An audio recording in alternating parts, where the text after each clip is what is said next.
tenho o maior gosto de estar aqui, portanto, é claro, agora contrapor uma intervenção de uma pessoa galvanizadora e prestigiada como o José Pacheco Pereira é um exercício muito difícil para eu vos poder cativar minimamente. Mas pronto, eu vou tentar dentro do... Não se está a ouvir? Será que isto eu não sei falar todas? Está-se a ouvir ou não? Não chega. Próxima mais. Pronto. Se eu aproximo muito da boca, depois fica faz um som estranho, não? Não. Uma voz bonita. Pronto, então, como hoje me tinham pedido, mas eu acho que vou passar assim para o pé, para falar sobre o futuro da política, eu acho que a política hoje em dia, e desde a Revolução de Abril, para nós é a política democrática, portanto, acho que falar do futuro da política é um pouco, hoje em dia, falar do futuro da democracia. E aquilo que eu vos queria sublinhar, talvez um pouco ao contrário, ou pelo menos parcialmente, de uma forma parcialmente diversa do Pacheco Pereira, é que os problemas que nós estamos a viver não são exclusivos de Portugal. E os problemas do funcionamento das democracias que nós temos não são únicos para Portugal. E, portanto, penso que vale a pena refletirmos sobre isto e em primeiro lugar, ter em conta o que é que significa um regime democrático, um sistema político democrático. Bom, estes sistemas, como sabem, são sistemas que têm a sua origem na Revolução Francesa e Americana, do século XIX, do século XVIII, e têm basicamente, digamos assim, duas componentes. Uma componente, passa a redundância, democrática, propriamente dita, que tem a ver com a participação dos cidadãos no funcionamento dos sistemas políticos e das tomadas de decisões. Portanto, no fundo, a democracia é o governo do povo, não é o governo do povo porque o povo governa diretamente, mas porque elege representantes que irão agir em seu nome e, portanto, que irão governar em nome do povo. Essa é, digamos assim, a dimensão democrática da democracia. Mas a democracia não tem só uma dimensão democrática no sentido estrito, também tem uma dimensão liberal, no sentido do liberalismo político, ou seja, tem a ver com, por um lado, a proteção das pessoas contra a tirania, contra a concentração de poder. E, portanto, uma das ideias do governo democrático, que é um governo liberal democrático, é a ideia da limitação do poder. A limitação do poder passa, nomeadamente, por o Estado de Direito, os direitos fundamentais, uma Constituição, a existência de separação de poderes e de poderes que se fiscalizam mutuamente e, portanto, há um conjunto de limitações ao exercício do poder que impedem a tirania e protegem os cidadãos. Digamos que essa é a dimensão liberal da democracia. Eu estou-vos a dizer isto para depois mais à frente referir que hoje em dia assistimos a uma compressão da dimensão democrática em prol da dimensão liberal. Mas antes disso, vale a pena talvez sublinhar um paradoxo importante, que é um paradoxo mundial, não é um paradoxo nem é português, nem é só europeu. É que hoje em dia, se nós compararmos com o que existia antes, nomeadamente antes dos anos, até aos anos 70, hoje em dia nós temos à escala mundial o maior número de democracias face ao conjunto de Estados independentes do mundo. Portanto, digamos que a democracia se expandiu no mundo desde os anos 70, a partir do 25 de Abril, expandiu-se na Europa de Leste, com a queda do comunismo, expandiu-se na América Latina, expandiu-se em África, expandiu-se em vários pontos do globo. Portanto, o paradoxo é que hoje nós temos um número de democracias à escala mundial como nunca tivemos. Isso é um lado. O outro lado é que, apesar disso, há uma percepção generalizada e que tem uma forte base empírica, há uma percepção generalizada de que nós vivemos uma crise da democracia. E vivemos mesmo uma crise da democracia, e não é só em Portugal, e não é só por causa da Troika. Vale a pena também, antes de apontar algumas das razões dessa crise, dar alguns indicadores de porque é que há uma crise. Bom, a crise tem várias facetas, mas digamos que ela pode ser perspectivada de dois pontos de vista. Há uma dupla fuga dos sistemas políticos democráticos. Há uma fuga dos cidadãos e há uma fuga dos próprios políticos. Os cidadãos, quer dizer, passaram a participar muito menos, não confiam nos políticos, não confiam nas instituições, votam bastante menos. Portanto, há uma saída das massas do próprio processo político. Há outros fatores, naturalmente, que podem explicar isso. Mas as élites políticas também abandonaram o jogo. Os partidos hoje, na verdade, não querem saber muito, por exemplo, dos militantes, desde logo porque eles têm financiamento do Estado assegurado para funcionarem, eles não precisam de pensar nos militantes. Quanto muito precisam pensar nos votos quando há eleições. Mas nos militantes, em estar no terreno, em estar próximo das pessoas, eles não precisam, desde logo porque eles têm financiamento público assegurado, eles só precisam de arranjar votos na altura das eleições. E, portanto, há uma saída da cidadania dos sistemas democráticos e há também uma saída das élites. Claro que há várias razões para isto, há muitas razões para isto.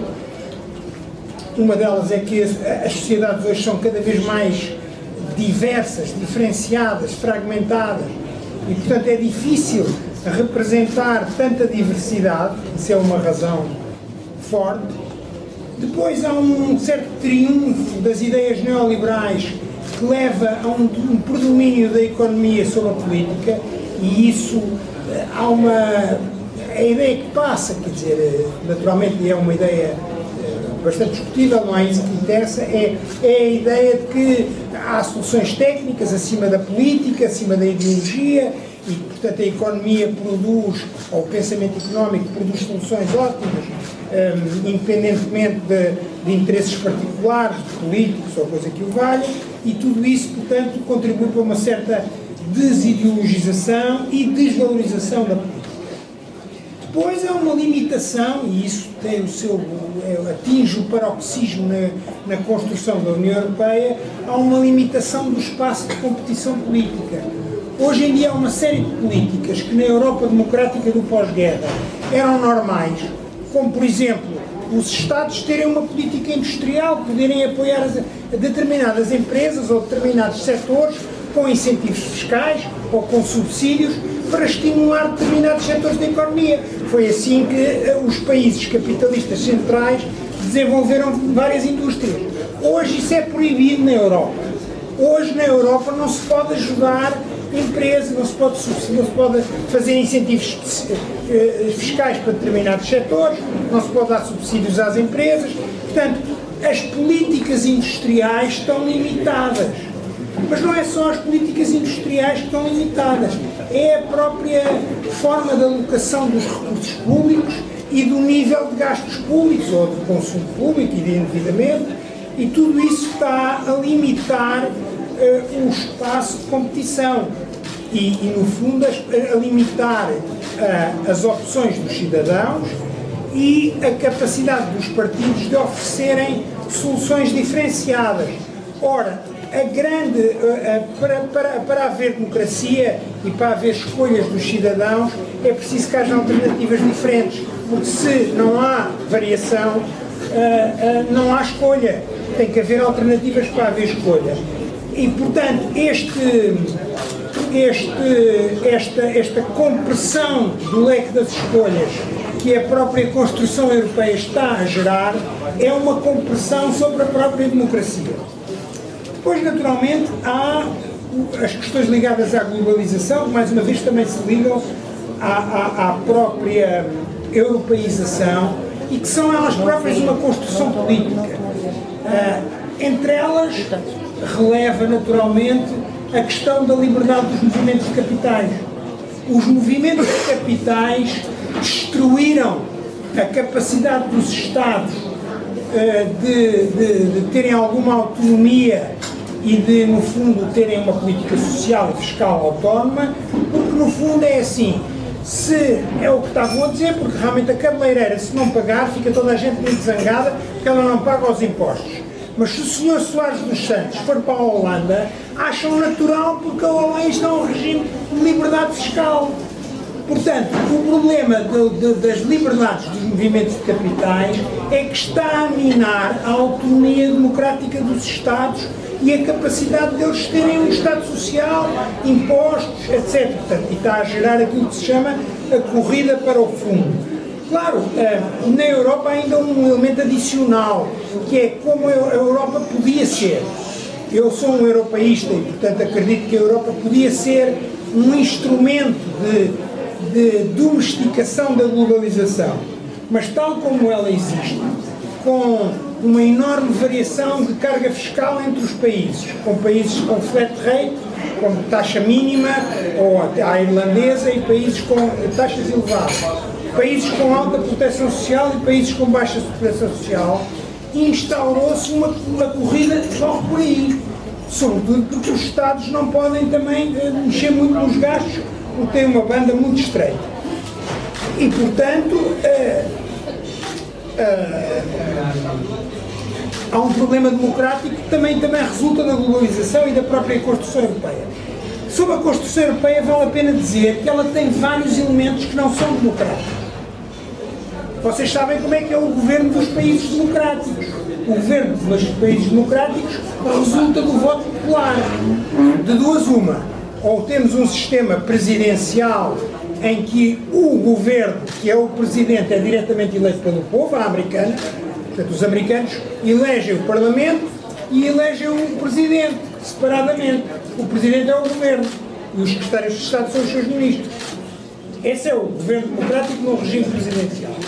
Nos regimes à europeia, parlamentares, nós elegemos o Parlamento e a partir da eleição parlamentar depois forma-se um governo.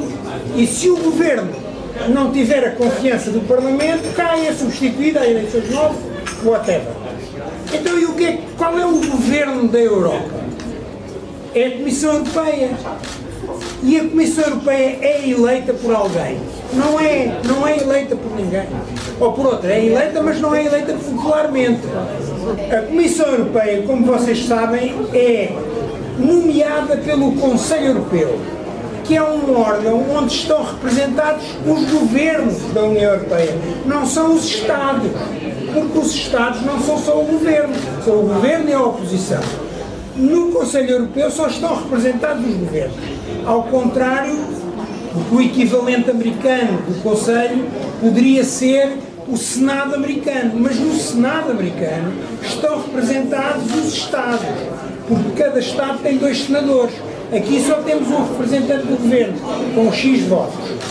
Além disso, o Conselho Europeu, no fundo, nomeia o Presidente da Comissão e, a partir do Tratado de Lisboa, arranjou-se uma solução, a solução possível, que é o candidato nas eleições para o Parlamento Europeu vencer as eleições, da lista vencedora, irá ser o Presidente da Comissão. Mas nada disso é líquido, porque, como vimos nesta eleição, muita gente tentou impedir que o Juncker fosse o Presidente da Comissão.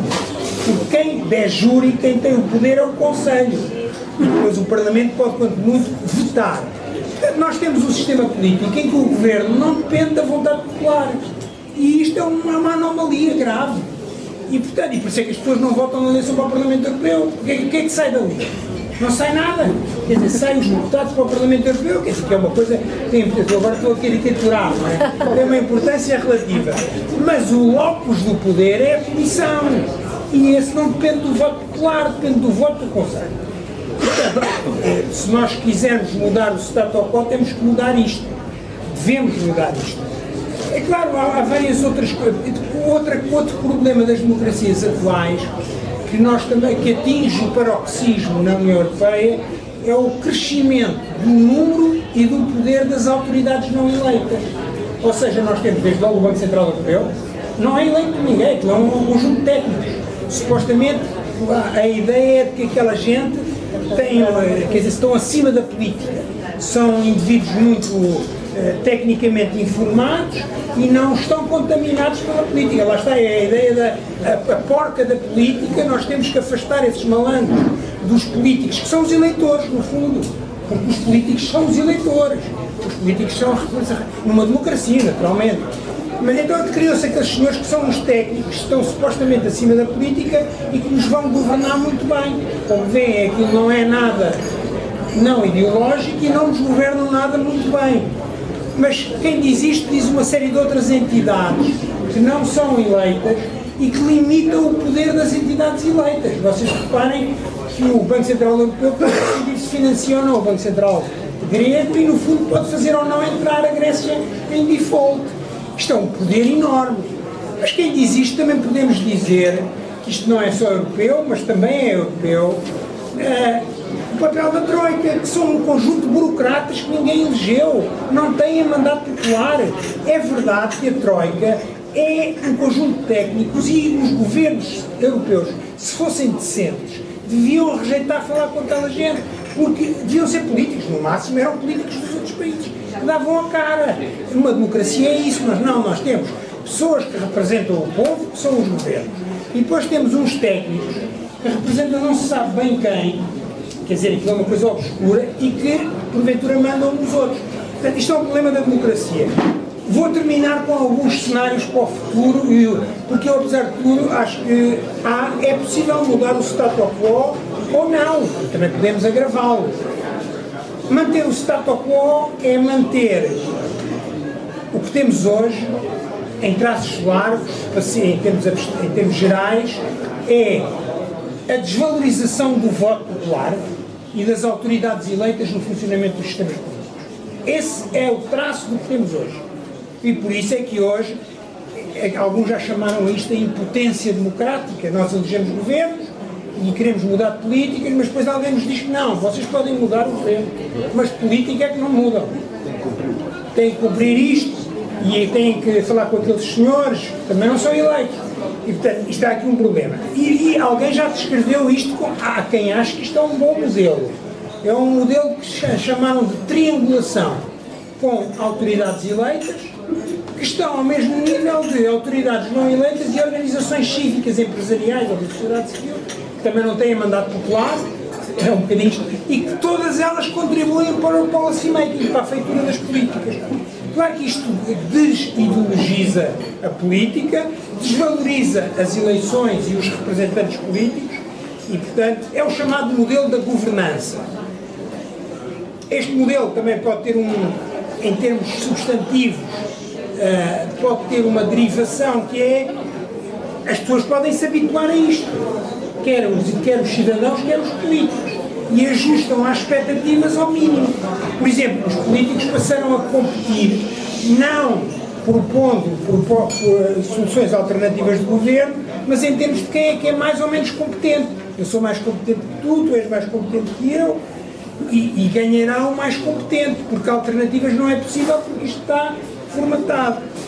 Claro, é possível alguma competição, apesar de tudo poderíamos pensar, neste contexto de crise, a competição, na melhor das hipóteses, far-se-ia de que quem é que faz uma austeridade mais ou menos equitativa. Há uns que só sacam no povo e deixam os bancos de fora, e outros que sacam no povo e nos bancos. Pronto, é uma coisa mais... Mas não poderíamos sair disto. Não poderíamos sair disto. A perspectiva mais positiva, claro, também é mais improvável e mais difícil de concretizar, mas era democratizar a União Europeia. Democratizar a União Europeia era mudar, no fundo, que o governo da União Europeia passasse a depender do voto popular. Que em vez de termos um conselho que ninguém elegeu, a não ser para governar o seu próprio país, fosse uma espécie de Câmara Alta como é o Senado americano, onde estão representados não os governos, mas os Estados. E por outro lado, se nós olharmos para o Senado americano, que é onde estão representados os Estados, não sei se vocês sabem, no Senado americano cada Estado tem 2 senadores. O que significa que o Alasca, que deve ter para aí 1 milhão de pessoas, não sei, quantas pessoas é que tem, mas é uma coisa muito pequena. E a Califórnia, que deve ter para aí uns 40 ou 50 milhões, tem 2 senadores. Mas isto não é só o Alasca e a Califórnia. É que o sistema político americano, no caso da Câmara Alta, que é a Câmara que representa os Estados, favorece altamente as minorias. Se nós formos confrontar o número de votos dos conselhos dos Estados pequenos, mais para aí? Não se pode afastar-se nas Não posso afastar? Convém-te afastar-te da verdade. Essa é a verdade. Portanto, o que nós temos no caso da União Europeia é que o nível de favorecimento das minorias na Câmara Alta, que é o Conselho, é muito pequeno. Portanto, há um favorecimento, claro, o número de votos no Conselho dos Estados pequenos é maior do que o seu número de eleitores, isso é óbvio. Mas a desproporção é muito mais pequena do que no caso americano. E, portanto, era preciso também redistribuir o poder entre maiorias e minorias territoriais, ou seja, entre pequenos e grandes Estados. E, finalmente, era preciso limitar os movimentos de capitais na Europa. É óbvio. A Europa tem 2 hipóteses. Ou continua na linha que tem seguido, que é uma espécie de cavalo de Troia da globalização, e depois podemos queixar-nos da globalização às quintas, sextas e terças, e depois nos outros dias, quer dizer, achamos que é fantástica, ou então tomamos medidas. Isso significa alguma uniformização fiscal e da proteção social para impedir, e implica limitar os movimentos de capitais. Não sei se... É claro, este cenário, que é o cenário mais desejável do meu ponto de vista, é o mais improvável, porque, primeiro, porque a União Europeia está completamente blindada do ponto de vista das suas regras. Basta ver que hoje em dia, para mudarem as regras na União, para mudarem os tratados, é preciso unanimidade. Ou seja, num sistema político que tem 500 milhões de habitantes, se o Chipre não quiser mudar os tratados, que representa 700 mil pessoas, não muda os tratados. Eu, que sou a favor da defesa das minorias, acho que isto é uma aberração. É claro, amanhã, se vier a Alemanha e usar uns cheques, aquilo muda, não é? A gente sabe bem. Mas, enfim, mas estas são as regras. Portanto, quer dizer, eu acho que existem saídas, não são fáceis, porque desde logo é preciso ver quais são os protagonistas para estas mudanças e como é que se muda com estas regras. O último cenário possível é uma erosão do próprio status quo, uma desagregação da União Europeia, a inclusão do nacionalismo, tudo pode ser ainda pior, apesar de tudo. Eu só terminava com uma nota sobre isto. Eu acho que a Europa e o Ocidente têm uma responsabilidade. É porque a democracia surgiu aqui. Portanto, se a democracia continuar a funcionar mal como continua nesta fase da globalização, nos países centrais do Ocidente, na Europa, nos Estados Unidos, está a funcionar mal nos vários, não é só aqui. Nem é só em Portugal, nem é só na Europa, nem é só nos Estados Unidos. Também é na Austrália e é na Nova Zelândia. Claro, há variações nacionais. Se isto continuar a correr mal, nós corremos o risco de deslegitimar a própria ideia de democracia. E aí triunfarão, porventura, como já está a triunfar, revejam a tolerância com que nós encaramos. Quem é que fala hoje de direitos humanos em relação à China? Pensamos que isso era uma farsa que havia nos tempos da Guerra Fria. Hoje ninguém fala de direitos humanos, queremos é fazer negócios com a China. Mais tarde podemos chegar a elogiar a China. Eles não têm democracia, não interessa, mas crescem. Aquilo é uma sociedade próspera. Eu espero que nós cheguemos a isso, mas é um risco sério. Muito obrigado.